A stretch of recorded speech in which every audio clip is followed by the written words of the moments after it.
Hello and welcome to DTC Podcast. I'm Eric Dick. Today we're coming back at you with one of our all-time classic archive episodes, this one featuring Helen Crossley, who is Meta's Director of Marketing Science for the Small Business Group, 10-year Facebook veteran, along with Ben Yahalom, President of True Classic, which is probably one of the fastest growing DTC brands, definitely one of the fastest growing apparel brands, maybe of all time, who went from 0 to 9 figures in just 2 years. This podcast just reiterates the theme that we hear again and again on the podcast, which is that creative is the new targeting. I just saw Cody Plofker tweet today about how it is just staggering to think about the amount of creative that needs to be created on a daily basis at a high volume 9-figure brand like he's running there. But what's neat about this podcast is it really breaks it down for brands of any size, talks about the process, talks about the exact fundamentals from both the platform and the creative and brand side that you need to kind of be thinking about in order to have success on Meta ads and to create great creative that speaks to your audience. This podcast has a lot of knowledge in it. Hope you enjoy this archived episode. On with the show and back with a new one next week.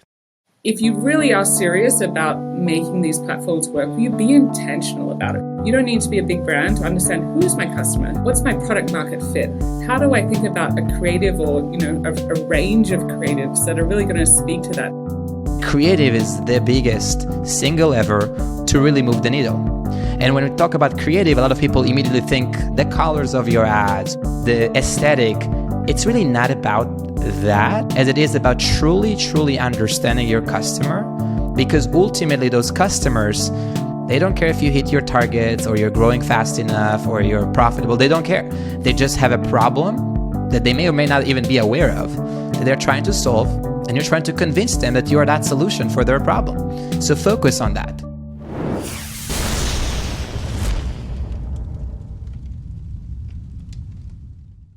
Creative minds, math-obsessed media buyers. To ship more winning ads, you need both worlds working together. Introducing Thumbstop, the weekly newsletter by Motion that covers the art and the science of creating winning Meta, TikTok, and YouTube ads. Every Sunday, you'll learn about the science. Think about CAC and contribution margin spreadsheet tutorials, advanced ad analysis techniques, and interviews with elite media buyers. You'll build your analytical skills every week. The art. Creative cheat codes, winning TikTok ad formats, interviews with creative directors. You'll get practical ideas to ship winning ads faster and new ways to fix the brand performance divide. Subscribe at motionapp.com/thumbstop. Helen, Ben, welcome to the D2C podcast. It's not every day. In fact, it's not any day that we've ever had a director level Meta team member on the podcast. This is a first. So Helen, can you just tell me a little bit about your journey at Meta and how you kind of got to where you are as the Director of Marketing Science of the Small Business Group? Yeah, absolutely. I've been at Meta for about 10 years now, so I've really seen the company grow from, early days until what it is today. And, always throughout that time, I've been leading research teams, insights teams, marketing science teams. And the team I lead at the moment is the small business marketing science team. And so we're a big bunch of massive nerds. And what we do all day long is run experiments and models that are trying to figure out what is the best strategy for an advertiser who's a small or medium business to follow. And so we're looking at things like, okay, if you run a conversions API, what uplift would you get? If you do a different targeting strategy, what would that mean for you? And we are really gold on when advertisers adopt the strategies that we're recommending, do they actually get better results? So that's me and my team, and I'm excited to be here.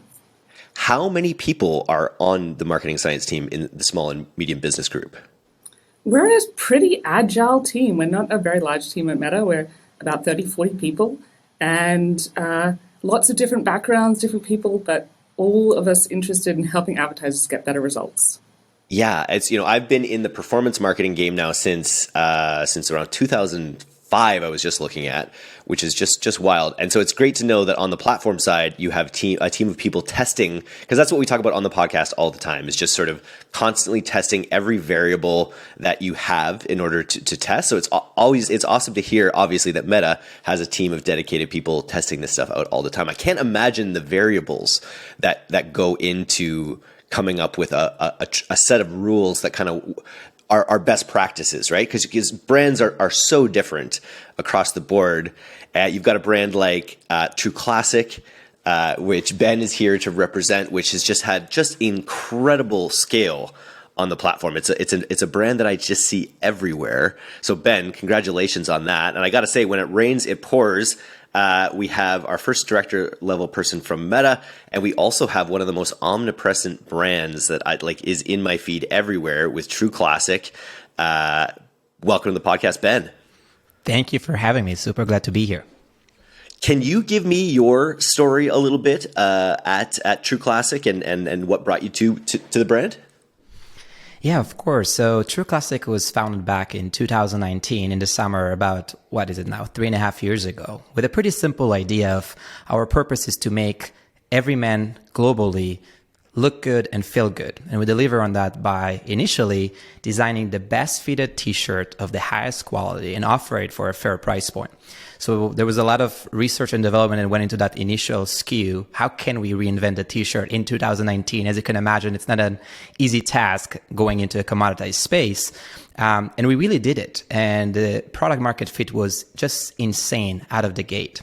And what has happened over the past 3.5 years is that we have grown the company tremendously across 3 key dimensions. The first being the product. Given that our purpose is to make everybody or every man look good and feel good, how can we do that not just with t-shirts, but with other apparel categories? So we launched a bunch of different categories like activewear and jeans and chinos and jackets. The second dimension was market. What we sold for in the US market is a bigger problem that is out there globally. So how can we bring the True Classic magic everywhere around the world? So we expanded into now 190 markets worldwide, and international became quickly 30% of our business. And the third dimension is channel. We started with the idea of let's create a website on Shopify like everybody else does. And as we started gaining scale, we started thinking, how can we cast a wider net to serve our customers wherever they may be? So we then launched an app, and then we launched on Facebook and Instagram shops. And then we opened shop on Amazon. And now recently we opened our 5th retail location, our own brick-and-mortar. And we keep looking into any other channel that might be out there for us to operate in, whether it's a marketplace, wholesale partnerships, and things of that nature. So the story has been pretty insane. To put this into numbers, we have been able to bootstrap this brand from nothing to 9 figures in 2 short years, doing it profitably, which is truly unheard of and something I'm incredibly proud of. So for myself, really quickly, I'm actually also an ex-Meta or Facebooker, as I would always call it. And I have just seen firsthand the power of Meta in growing small, medium businesses to just insane scale. And what happened with True Classic is I got involved from the early days, really consulting the founders and the CEO of what is possible, right, on the platform. Because when I was at Meta, I worked on the Disruptors group, which is a pretty unique group of people who focus on, call it 80, 90 of the 10 million plus advertisers that advertise on Meta, trying to help them grow to tremendous scale. And I've just seen a lot of the kind of like playbook in practice. But what I've seen with True Classic was just completely redefining, if you will, what I thought was possible in terms of gaining so much scale profitably so quickly that I had to jump in. And I have been the president operating the company over the past year full time as we are continuing to scale globally. It's just such an amazing, I've been so focused on Meta for the last few years, as every advertiser kind of has in the space. And there was this feeling that, gone are the days that you could build a 9-figure company in 2 years on the back of Meta. That was sort of the rap. Okay, well, you maybe used to be able to do that. You used to be able to really scale fast and hard and back in the day, but it's a little bit tougher now. But you guys kind of really shattered that rule and not rule, that false perception, obviously. And then Helen, I wanted to ask from your perspective, what do from the best practices that your team is developing, What does True Classic really represent well that has allowed them to have all this success on the platform? Yeah, I think they do a phenomenal job, and they're really a great example of a business, like many DTC businesses, that is digital first, social media first in their outlook, and that really enables them to not have to adapt what they're doing on other platforms and make it work here, but figure out what works here really well natively. And so some of the things that I think they do particularly well, one of them is targeting. So, traditional media might say, hey, my target audience is men aged 45 to 50 who live in metro areas. And that's just not necessarily the case. If you follow that, you're missing out on lots of customers. I'm a great example. I bought the True Classic product. I bought it for my husband because I saw an ad on Facebook. And maybe in that traditional media world, they wouldn't have targeted me. But in a world where we're social media first and we set a broad targeting, we know that broad targeting leads to significantly higher results than very narrow targeting. So that's a great example. Creative is another one. True Classic has a whole lot of different creative formats out there. And so doing mobile first video, doing lots of different things and letting our algorithms really figure out and optimize what is the right one to show to the right person to get the highest chance of conversion. And so we know, for example, that mobile friendly video works really, really well on the platform, and that's something that they're leaning into. I could keep going for sure. Measurement strategy, all sorts of things. I just want to talk a little bit about Performance 5, because it's something that's been a persistent message from probably, I bet, from all the different business science teams on the platform. I think probably a lot of people in our audience are familiar with it, but if you could just give a quick rundown of what the Performance 5 is and how it affects your advice to small, medium businesses. Sure. Yeah, absolutely. So my team ran an analysis towards the middle of last year, which really looked at about 200,000 campaigns on the platform, really identifying, okay, there's so many, to your point, so many different things that you could do, that you could optimize for. What are the 5 most important things that is going to lead to more success for an e-commerce business starting out on the platform? And really, the first one is conversions API and pixel. Making sure that you have those brilliant basics in place is really important, and it leads to about a 13% improvement in performance. The second one is broad targeting. So I spoke a little bit about that, making sure that you're not assuming who your customer is, but you're letting our systems really figure that out for you. The third one is mobile first creative, making sure you're thinking about creative formats that are going to be fitting on a mobile screen, short, putting your branding up front nice and early are all the best practices that we have around that. The fourth one is really around account structure. Making sure that you're not bidding against yourself in our auction, making sure that you're setting up your account so that it's simple, you don't have too many ads competing against each other, that nothing's overlapping is really important, actually leads to a significant performance increase. And then the fifth one is really measurement. So we know that brands who measure get about an 18% better performance just for the fact that they're constantly figuring out what's working best. Because I can give you advice all day long on what works best on average, but you really need to figure out for you and your brand, test those strategies out and figure out what is your secret sauce. So use A/B testing, use conversion lift, figure out for you and your brand, what is the thing that's going to make your performance skyrocket. It's the true revolution of Meta ads, of Facebook ads, right? Is that ability to get instant feedback across all these different metrics. Ben, the scale, like literally, I say omnipresent in the intro because it's like literally I told 2 friends that I was going to have True Classic on the podcast, and they had both been in your funnel heavily and had just bought. Both of them had actually just bought. And so I just feel like, especially for men and I guess for women buying, it's just everywhere in the feed. And just from your perspective, like what's it been like tapping into Facebook at this level? I guess you always knew it was possible having come from Meta. Yeah, exactly. I mean, I would just second everything that Helen mentioned. It's really important to lean into those best practices, but not necessarily follow them blindly. And then really figure out for yourself what are the nuances, because some of those best practices might not be the right practice for you as an individual business. However, there is enough truth behind them, right? That's why they became a best practice, that you really need to figure out how to make them work for you and maybe make your own tweaks.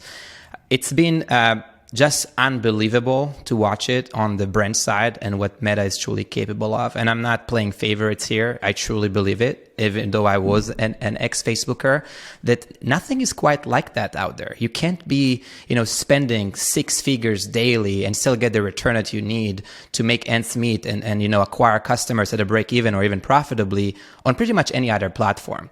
When you think about global expansion, nobody gets you kind of like cross-border more efficiently than Meta either.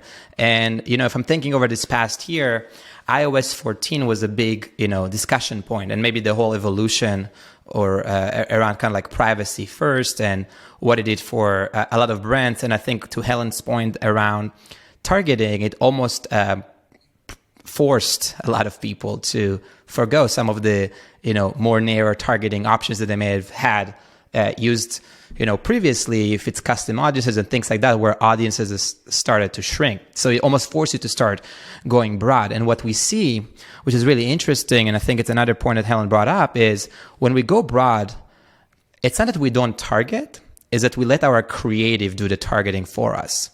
And what happens is, if we have an hypothesis of like, hey, there is many Helens out there who want their husbands or boyfriends to look good and feel good, and they might be really interested in buying it for them. How do we understand that persona? What is motivating her?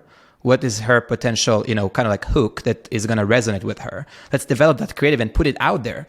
And what you see naturally is that when you create this like ads with females in mind, the auction naturally just skews incredibly heavily towards females without you actually specifying, hey, let's target only females, kind of like in the old-fashioned way, right? So leaning into this idea of like signal and optimization and letting your creative do the hardcore targeting is something we've seen a lot of success with. And we're lucky because we have a really broad category we're playing in, which truly can resonate with anybody, whether they're buying it for themselves or someone else. Those are some of the things we've been leaning into. We talk about that on the podcast all the time about the creative. Attention is the new oil in a way, and creative is the way that Meta allows you to get that attention in a way. And yeah, and I have to say, like you spoke to it as well, Ben. Your product market fit, I think, is insane, and the subtle psychology of like every man who's ever put on a shirt has felt it didn't quite fit right. That the traditional way a t-shirt fits isn't flattering, doesn't look good. And your ads just came right out and said that in a way that I just think goes right into the reptilian brain of men. They're like, oh man, I could look better in a shirt. I think that product market fit is really what nailed it. And I think when it comes to, it just shows you that there's this unlimited scale when you nail that product market fit, right? And so like any brand out there, I think you hear it sometimes, brands are like, oh, I've burnt out my audience, or I'm too saturated in this space or whatever. Like you're living proof that that's almost not possible if you're spending 6 figures a day to reach this audience. 100%. What I always tell brands is look inward. Because it's the easiest thing to blame the channel isn't working anymore, the audience is saturated, the world is upside down. Look inward. Try to figure out like not how the channel isn't working, but how can you make the channel work for yourself? By the way, not just for Meta, but for everything you do. And if you really take that kind of like advice to heart, you start realizing that you have actually a lot more control over making it work. And so if your creative isn't sticky, what is it? Is it the hook that is not, capturing people's attention and you need to be a little bit more creative there? Is your offer not that great? If you're talking about product market fit, listen to your customers. We're obsessing over our customer reviews like probably no other brand, trying to really over deliver, right? Because the product is ultimately the foundation. I can do great marketing and sell them on the dream, but guess what? If I sold them that my shirt is the best fitted in the world and I gave it to them, and they put it on and were disappointed, like what's good is that doing to us? Nothing, right? Like if anything, we just wasted money acquiring a customer that then initiates a return and we lost the whole thing. So there's a few important pieces you just touched on, and so if I were to think about it from like an advice perspective to the audience, I know there's a lot of D2C brands who are listening to your podcast religiously, and a lot of founders in the room. What I would probably put the focus on these days is 2 main buckets. Let's put it as 3 main buckets. The first is the foundation, and Helen just covered it. Just get all the foundation right. set up your pixel, CAPI, all this stuff that you probably already heard from your reps. Just make sure that's done. But once it is done, then you can just move on and almost forget about it because your setup is there. And then put all your energy into two buckets, strategy and execution. Strategy is all about measurement. Wherever performance goes, budget should flow. And be really agnostic. Lean into incrementality. Set up a marketing mix model. Ask your people post-purchase, how did they first hear about you? And if they're returning customers, what drove you to the site today?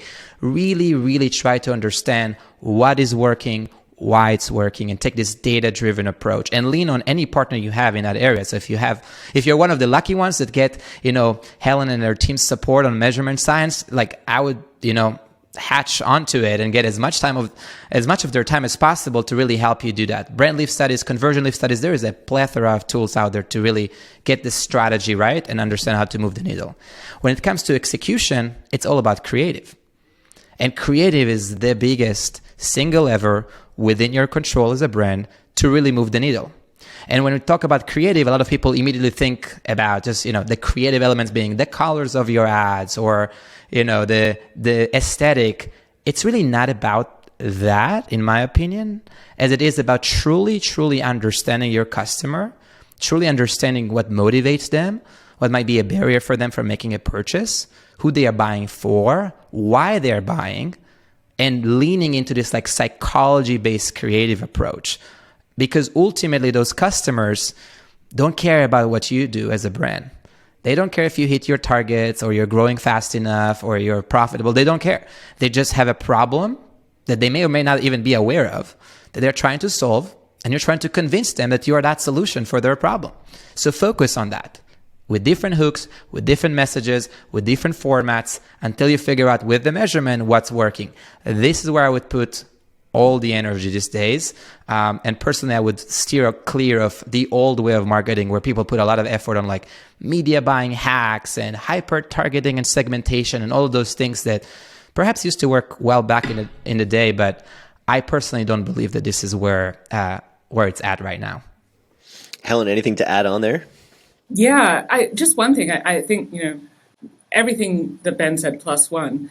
And then one other thing I would add is once you get to that point where you have a lot of creative, where you have, a decent sized budget to play with and you have a product with a broad audience, the other thing I would recommend on top of that is there's a fairly new product out called Advantage Plus Shopping.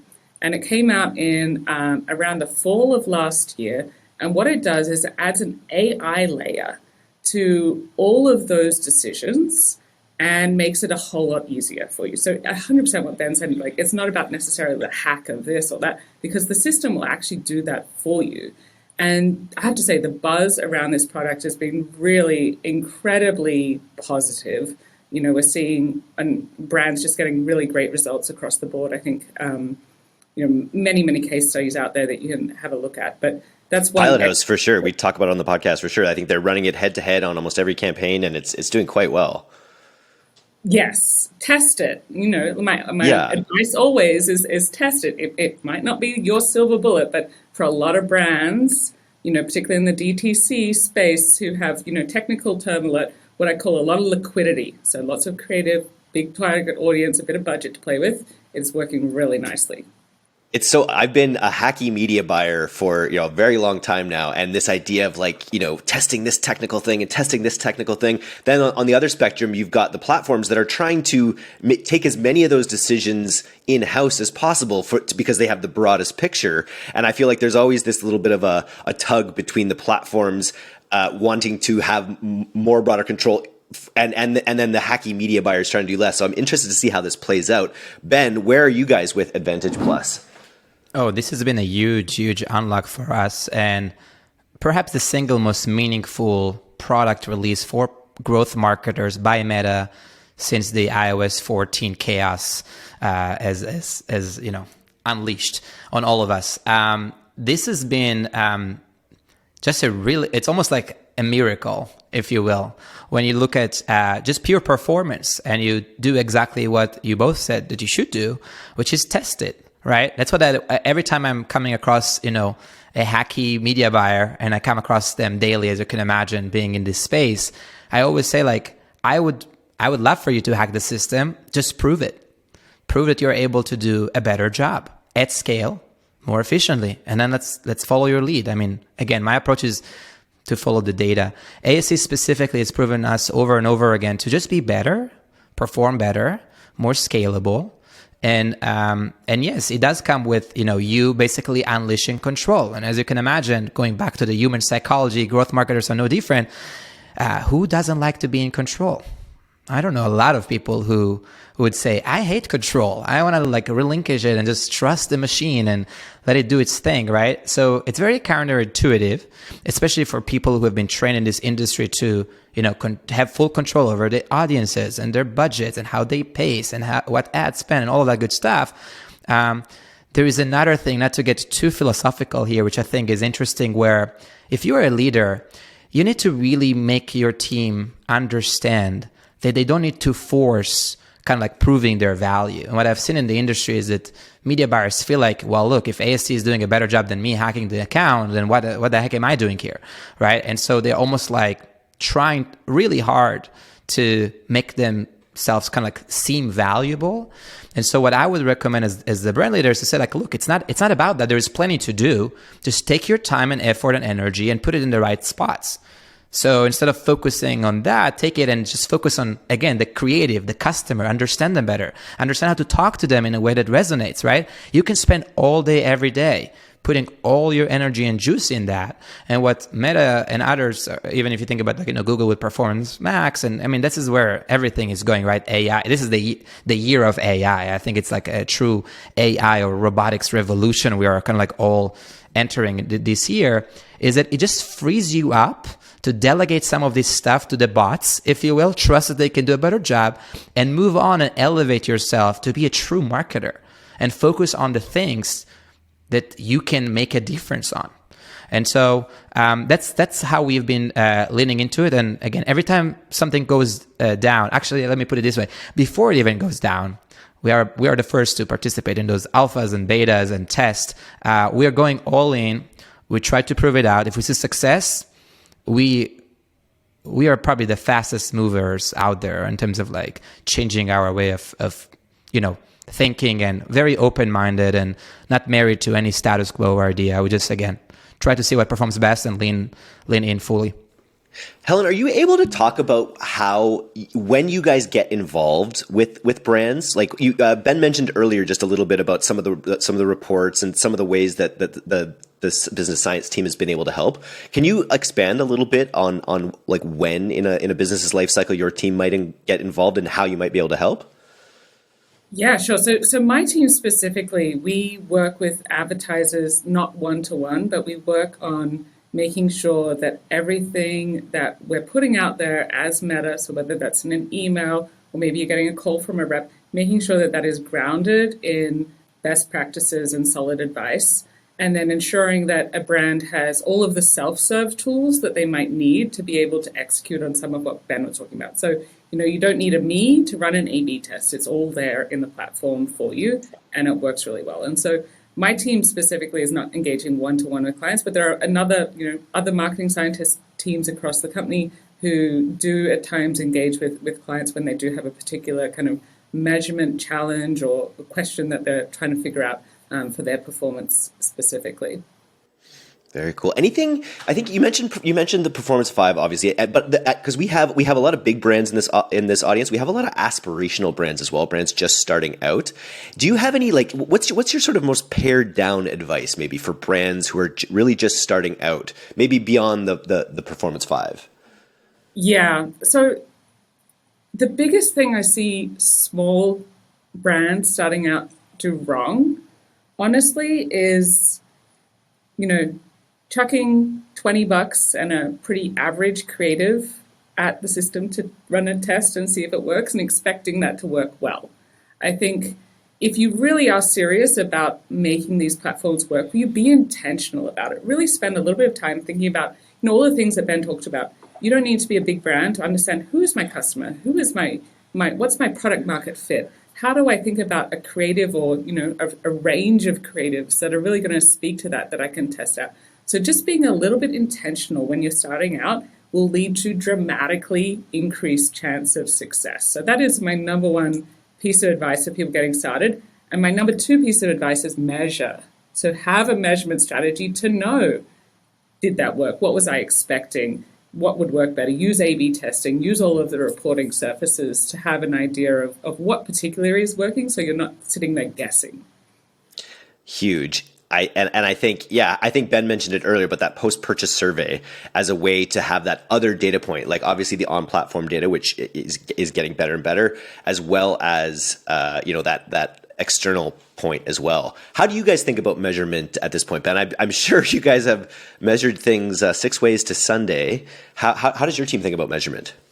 Oh yeah, so I'm a data junkie, and I love measurement. I feel like you can't obsess over it enough, is what it feels like, especially at our level of spend. And no matter how much time and effort and energy I put into it, I still feel like we are, on ground zero of truly understanding what's going on. So, measurement has gone through a major disruption as well, right? Everybody used to sing the praises of those MTA, let me use the full thing, multi-touch attribution models, right? The likes of, nowadays there is Triple Whale, there is Northbeam, used to be all sorts of tools like that.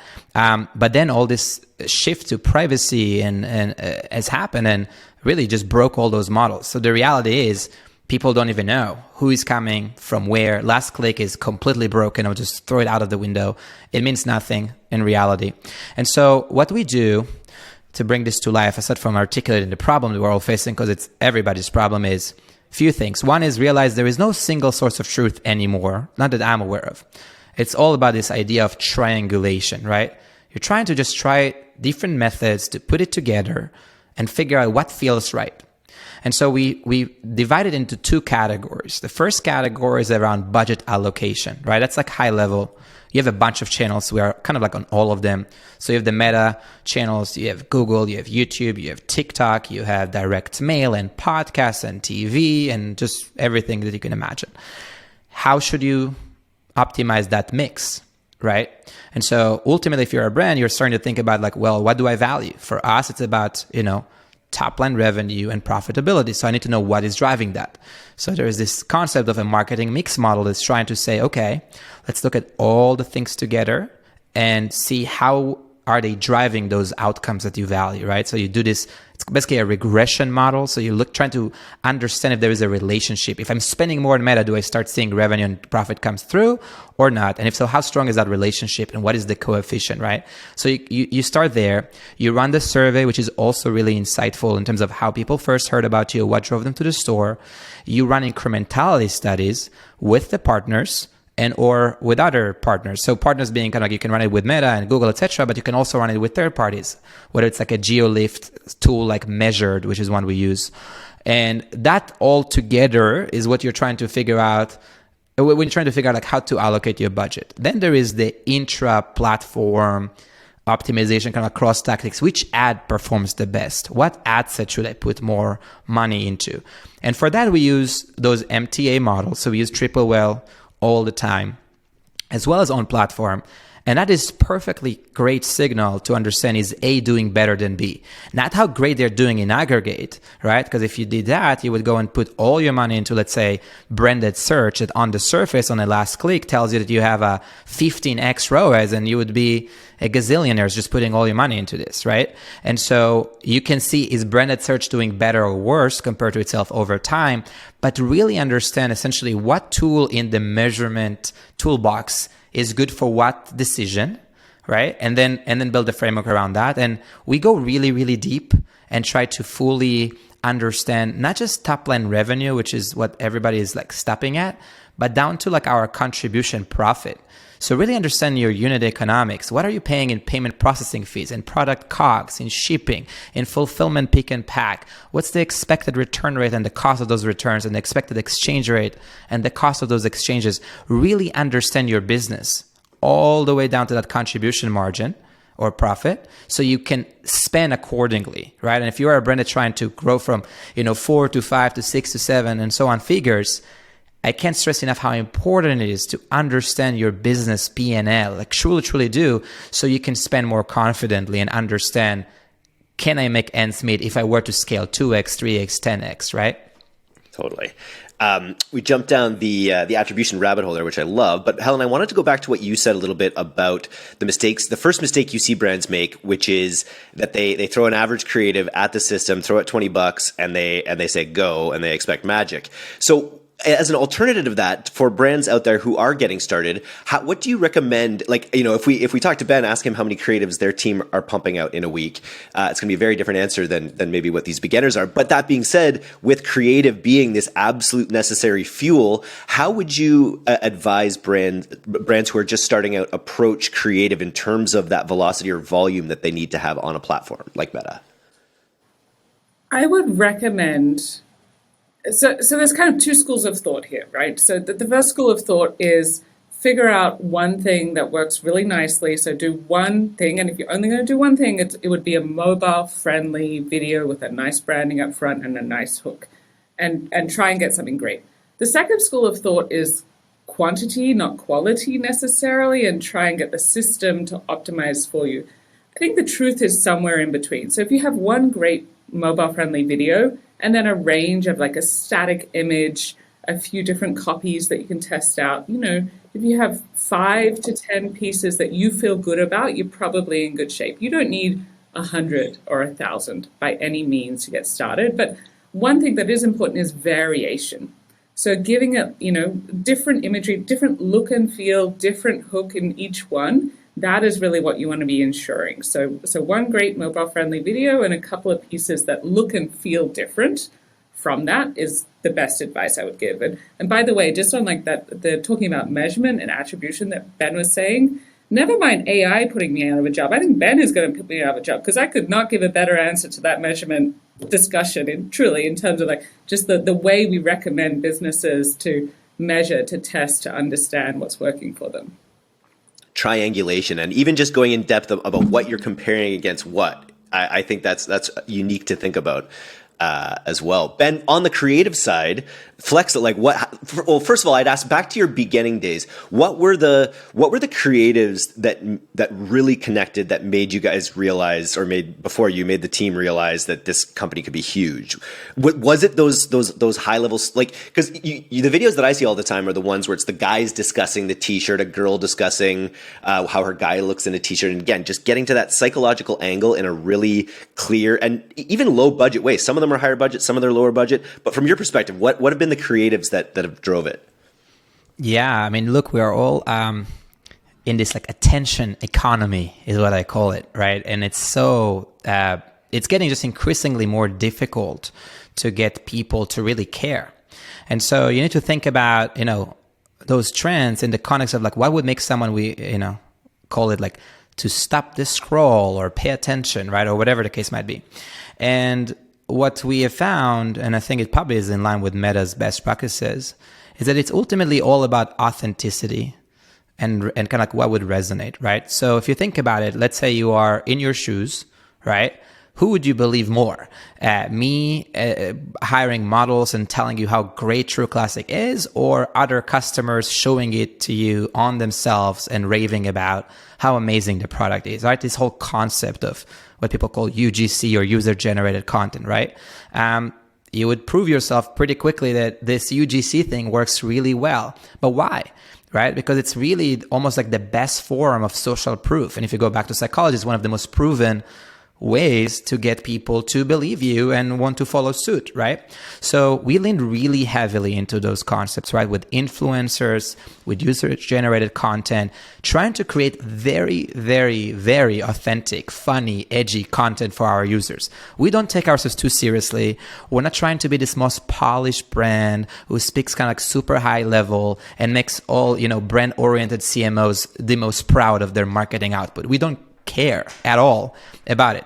We're trying to find the formats that speak to our customers in a way that resonate with them and speak truth to them, right? So those are some of kind of like the categories. And then you go back and you say, there's different moments, right? Like I'll just put it out there too, that there is moments where all that people care about is the deal, right? So if you think about like, let's say Cyber 5, right? Black Friday, Cyber Monday, we see a lot of success with just static images with a super big, overlay of the promo, right? The promo percent, because that's what they want at that point in time. They just want to know, what is your percent off right now? They don't care about you telling them all sorts of stories. So, we have this, to Helen's point, we have this variety of content pieces across formats, across messages, across hooks. And we put them all out there and we see what resonates. And with the same idea of really deep measurement, we just funnel our budgets towards the concepts that work the best given the moment in time and given kind of like the intended audience. But yeah, UGC and influencers is huge. And if I were to advise smaller brands, it's such an easy and cost-effective way to generate creative these days. And I would absolutely start there. Don't try to create this high production value, crazy creative like the big brands. It's not necessary. Definitely not on social media. Find the coolest, craziest creators out there. Try to work a deal where they can help your brand and create great content that will resonate with your audience. I always say show how the sausage, don't be afraid to show how the sausage is made sometimes too. Like the Marshmallow Co. that I had on that just basically started taking his phone into his factory and showing the neat things that Marshmallow did and just a visual ASMR kind of thing, and just became hugely watchable. And they've got hundreds of millions of views now across these different platforms. So don't be afraid to, put yourself out there, put yourself on camera, tell your founder's story. Things like that. It's really the golden age of guerrilla marketing in a way that Meta has enabled. So that's pretty sweet. Here's a question: what's the status with retargeting? And when it comes to the actual funnel shape? What Helen? Are we advising at this point different campaigns for different parts of the funnel, or does the funnel kind of get compressed into letting your algorithm handle it? I mean, that one is one where I would say it's a little different depending on different brands and where they're at. So that Advantage Plus shopping product I talked about takes a lot of that funnel marketing off your hands. So it does have like retargeting is one part of it, and it also does acquisition and other parts. So that is a really nice, simple way to go if you don't want to be thinking too deeply about every step of your funnel, honestly. But for other brands, definitely, I do recommend to have a funnel approach. Once you get past those, you've got to get your basics right first. There's no point trying to do fancy funnel and fancy creative and all of these things and doing it too much if you don't have your foundation really strong. But once you get to that point, absolutely, yes, you should have that full funnel approach and have your campaign structured in such a way that you are thinking about who is the right audience at each step of that funnel. And the right creative for them. Yes, absolutely. Nice. Ben, do you echo that as well? Absolutely. I think creative is everything. I mean, what happened again post iOS 14 is that those retargeting pools just shrank dramatically because you couldn't basically identify who visited your site. And just to make it clear, like when I talk about retargeting, I mean people who you're still prospecting, they've never made their first purchase, and you're trying to kind of like get them to make that first purchase after they visited your site, versus remarketing being, going back against your existing customer base to make a subsequent purchase. So for the retargeting pools, essentially you are in the hands of like does Meta or Google or whatever, can they basically identify those pools to the same kind of like size that they used to be before? So I'll just start there. And if it becomes too small, what happens naturally on those platforms is it becomes cost prohibitive to circle them and go with those like really small micro environments trying to hit a very particular audience. And then the system might beat like crazy to try and get the people you want. And then it's like, yes, it's a higher quality audience perhaps, but is it too expensive for you to care to kind of like convert them? And so depending on how big those pools are, if they're too small, I would say don't bother. Just put it in a bigger kind of like campaign, and whether it's ASC or otherwise, and just let the machine do its thing. Because remember, if Meta knows that person came on your site and never made a purchase, guess what happens naturally in the back end? The likelihood of them making that purchase increases, so Meta will naturally start trying to find them again and beat against them to make the purchase, because that's how the algorithm optimizes anyway. So ask yourself whether you should break this out or let the machine do its thing and really test it, right? And maybe if I were to think about how to test it, don't just say, hey, is retargeting performing better than prospecting? Therefore, let's put all the money in retargeting. It's working super well. That's not the right way to think about it. The right way to think about it is like, let's create two ecosystems here. One where prospecting and retargeting kind of works in its thing together. Another where we break it out, prospecting and retargeting alone. And let's see which ecosystem performs better at that level of aggregation, right? And not to get, again, too analytically inclined here, but that's another thing that's really, really key, is not just a measurement, but like accurate measurement, like really thinking through the framework you're following so you don't make the wrong conclusions and essentially go in the wrong direction. Can I add one quick thing there? Absolutely to everything Ben said. And, you know, that thinking about how the more narrow and specific an audience is, often the more expensive it becomes. Make sure if you're doing a audience that is a retargeting and a prospecting, you have all of these multiple audiences, that you're using exclusion targeting so that you're not, you know, then driving the cost up even higher by having multiple campaigns in your account, also both bidding on that same person who's already a little bit more expensive. So just make sure that you've got that really nice clean account structure, or use a product like Advantage Plus Shopping that kind of does that for you. That's that fifth piece of the Performance 5, right? Just making sure you have efficiency in how you're set up. Absolutely. Yeah, very cool. Well, this has been extremely interesting. I'm really, you know, I love that True Classic is getting into brick and mortar, because I think the big story for me with True Classic is, and Meta and how it dovetails is, it's just like, it's the golden days are not over. You know, when you have things that just align right, Meta still, you know, Meta is still the scale button, like that we used to call. And now I love it. The brands that did, these D2C brands that did use Facebook to scale, are now, they're going fully omni-channel, and they're going fully brick and mortar as well. So it used to be like, oh, we're the cool brands, we're D2C, we're not brick and mortar. But now every big D2C brand recognizes the value in brick and mortar. So can you just talk just quickly about the brick and mortar strategy a little bit, Ben? Yeah, absolutely. I mean, think about it this way. When I build the strategy here at True Classic, I always look through, essentially starting with the TAM, right? Like the total addressable market, like where does it exist? So if you think about retail, we play in a category where still the vast majority of clothing for men is being purchased offline in a physical store. Last research I've seen was north of 65%. So if you really believe in that idea that you want to serve the customer wherever they may shop, you got to start, you know, presenting your stuff in those environments. So to me, that's still direct to consumer, just in a physical fashion. And we want to really allow people to experiment our products in real life, and really lean into this like omni-channel experience for them. And so if you were this kind of person who says like, no matter how amazing our ad is and how much I'm trying to convince you that we have the best fitting t-shirt in the world, and you're like, I need to see this for myself, you may never buy online no matter how much advertising I throw at you. But then you come across our store and you're like, well, actually, I remember these guys and I want to try this on. And you put it on and you're like, holy shit, this shirt is amazing. And then you make your first purchase and then maybe continue to buy from there online, right? The funnel is just kind of like changed in this environment where, you know, there's all these new business models, buy online, pick up in store.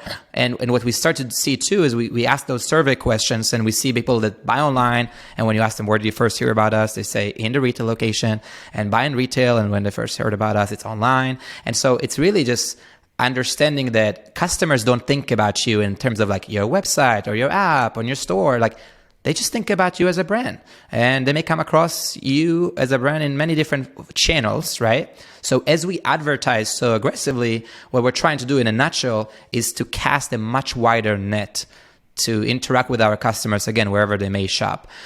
So retail is a big strategic move on our part, and I am pretty bullish on it longer term, not just in the US, but globally. But we still, as a brand, are very much digitally native. So that's an area we are learning about and growing and measuring as we speak. Very cool. You mentioned it a little bit there, and I think it's really important. I always like to reiterate it. It's not your product even often that they care about. It's the transformation. It's whatever transformation your product offers. So whether it's to feeling more confident, more comfortable, finally feeling right in t-shirts, looking the way you want to look, like that's the transformation that people want. And if you can connect to that rather than, hey, here's all this stuff we think you should like, you just really, you know, it'll make everything work better. Yeah. Just one thing, I think, you know, there are kind of 4 typical archetypes of why people buy. So the first one is they buy on emotion, how it makes them feel. The second one is they buy a product because they choose the product that's the most performant. So that is like me in the makeup aisle being like, what is the very best, most scientific mascara I can possibly find?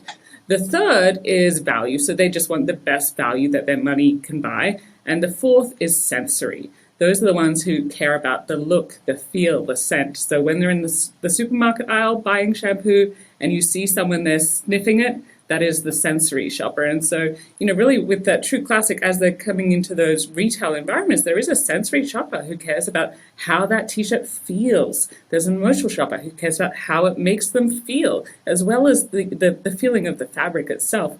And then, that Black Friday shopper who Ben talked about earlier is really all about the value. And I think what they hit best of all is just performance. It is the best fitting shirt. So they are hitting every single one of those kind of different archetypes that we think about when we think about why someone chose a particular product. I love this framework. Thank you for sharing. Helen, I wanted to kind of give you the last word here. Is there anything that we haven't said that you'd like to leave our audience with how to be thinking about Meta in 2023? Check out the Performance Hub that we have on the Meta site, Meta for Business, and you can see all of kind of the best practices and tips that we have there. But really thank you so much for having us today and talking about some of the things that we think will help businesses hopefully have a really successful year. And we really want to be the best dollar that every single business out there can spend on their marketing and really striving to be that. I think it is like that. There's been other platforms that people are like, they have aspects that people like, and but the consistent theme is, and it was just at this mastermind I just did, that's you just can't get the scale on a lot of these other platforms that you can get on Meta. And it's always great to see people operating at the highest scale possible, like Ben over here. This has been a lot of fun. You're welcome back anytime, Helen. And Ben, you too. You're good too. Hopefully. Not as good as Helen, but hopefully decent enough to come back. Thanks, Eric.